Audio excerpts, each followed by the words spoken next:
Eu vou tentar uma resposta mais genérica e global, né? É, dizendo o seguinte, a, o tipo de sofrimento que Freud e que a psicanálise até os anos 70 tinha em mente está baseado no que a gente poderia chamar de excesso de experiências improdutivas de determinação. Ou seja, quem que era um neurótico clássico? Né? Era um sujeito que criava para si mais pai do que ele precisava. Né? Mais restrições, mais regras, mais roteiros de vida, mais expectativas, mais relações de obediência, de adequação do que ele precisava. Né? Ou seja, o que a gente fazia no tratamento era, no fundo, um processo de simbolização das instâncias ligadas à lei, ligadas à verticalidade das relações, ligadas ao ajuste funcional da identidade no mundo, nas relações interpessoais, e isso libertava, né? Libertava o sujeito do excesso, né? Que ele se criava e que de certa forma lhe era ofertado, né? De experiências de determinação, né? De experiências simbólicas de determinação. O que a psicanálise tem mudado, ou pelo menos eu quero crer, ela deveria se orientar mais, de certa forma já está fazendo isso, né? É para uma mudança radical na predominância das nossas formas de sofrer, que ainda mostram e estão bastante dominadas por isso, mas que cada vez mais, né, estão assim declinando em relação a um outro tipo de sofrimento. Um tipo de sofrimento para qual a psicanálise não. A gente tem que olhar de volta para o nosso passado e perguntar quem é que falou sobre isso, e falaram aqui e ali, mas não era regra. Né? Que é o nosso sofrimento que hoje cada vez mais se baseia na falta ou no déficit de experiências produtivas de indeterminação. Ou seja, o que é uma experiência de indeterminação? Angústia,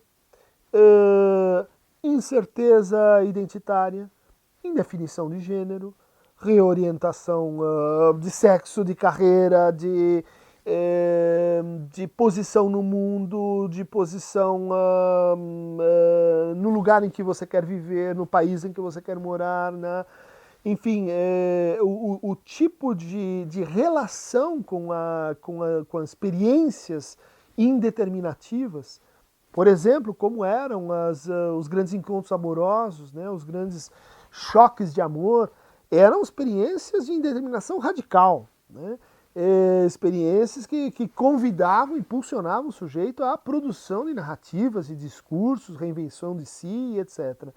O que acontece, e essa é uma novidade realmente sem correlato, é que as nossas experiências de indeterminação elas são cada vez mais raras. Né? Nós conseguimos realmente nos defender de grandes paixões. Nós conseguimos realmente nos defender de incertezas ontológicas ou relacionais, inclusive tornando a incerteza uma questão de escolha, né? De mera. Defende como? Por exemplo, né, se defende com transformando a ideia de que encontrar alguém para amar é extremamente difícil num programa chamado Tinder, em que você pode encontrar uma pessoa todo dia até chegar em alguém que você vai, enfim, conseguir amar. Né? Ou seja, uma regulamentação, né, uma determinação para a tua experiência amorosa que vai tornando né, aquela incerteza porque tem aquela incerteza improdutiva, tem a experiência de indeterminação que não gera nada, que só gera bagunça, confusão, errância vamos dizer assim, um mundo beckettiano, né? Que a qual a gente dificilmente sobrevive por mais de 2, 3 temporadas, né? Mas a gente precisa disso, né? Mas a gente realmente sofre se a gente não tiver isso, né? Então, por exemplo, uma noção como de espaço transicional em Winnicott, ela aponta para essa experiência improdutiva. Noção de objeto A em Lacan, ela aponta para essa noção de indeterminação. A noção de Unheimlich, né, do estranhamento no Freud, ela aponta para essa indeterminação. Vem que Unheimlich é um texto que o Freud está comentando, um autor romântico alemão, com um método filológico extremamente chato. Se tornou um dos textos mais lidos pela psicanálise contemporânea. Por quê? Porque é um texto que fala de um cara que está se apaixonando por uma boneca, ele não sabe se a boneca é viva ou morta, se é um Frankenstein, se é um zumbi, se é um vampiro. Esse tipo de mitologia, ele volta com força porque ele tenta dar para a gente o suporte imaginário para tais experiências produtivas de indeterminação. Então, eu acho que nesse ponto de vista, a representação social que a gente tem do psicanalista, ela está totalmente desatualizada, né? Quando a pessoa imagina assim, eu vou no analista, então ele vai falar do meu papai, e daí ele vai dizer que eu tive um problema aqui, e daí ele vai interpretar que etc, e daí eu vou ter que pagar toda vez, porque que tem que ir 3, 4 vezes, eles são ritualizados, aquilo parece uma missa e etc. Essa é uma versão da psicanálise completamente assim caricata e até pela sua caricatura mostra que assim passou, não é isso que a gente quer e que não é pertinente com a clínica mais contemporânea, com a clínica mais diferente, em que você chega, fala uma coisa, o cara responde com uma piada, você não entende direito, daí ela interrompe no meio da sua frase, você não sabe o que está acontecendo, daí você fala uma coisa besta, ele tem uma reação e diz para você e te surpreende o tempo todo.